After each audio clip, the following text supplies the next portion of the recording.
make it worse.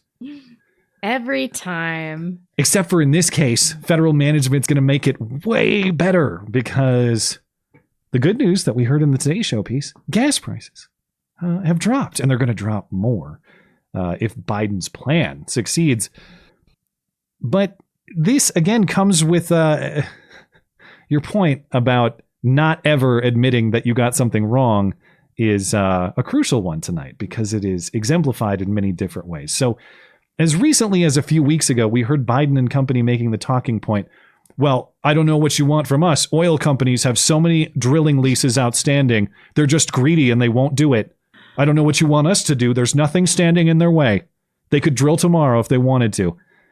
Now, Biden has announced this week, oh, what funny, we're going to open up new gas leases, drilling leases on federal lands to combat what? Soaring gasoline prices.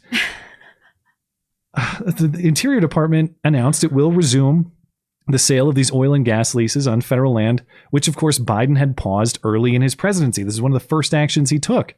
We were told until now that had nothing to do with gas prices. And they quietly walk it back. And to your point, so little gas. Say nothing. To what we import. Yes, say nothing. Yeah. Change the policy. Say nothing.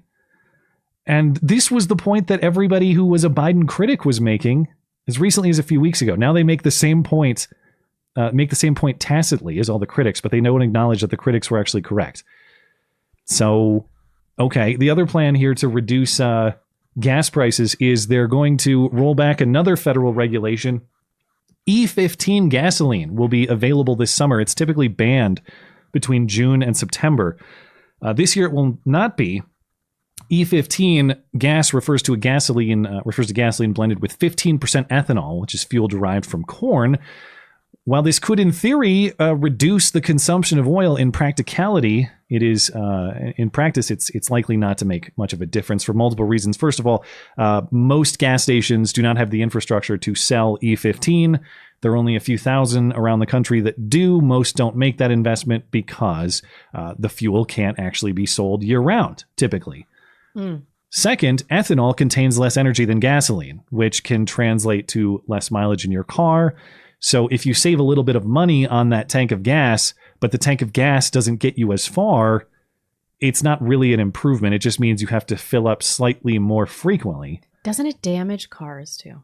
I don't know if it has an impact on the actual engine or if there's any consideration in that. I don't know anything about cars or ethanol. So. I couldn't tell you about this particular fuel mixture, but from what I've read, you don't get the same energy output. And so if anything, you're going to get less mileage to your tank of gas and you're just going to have to fill up just a little bit more.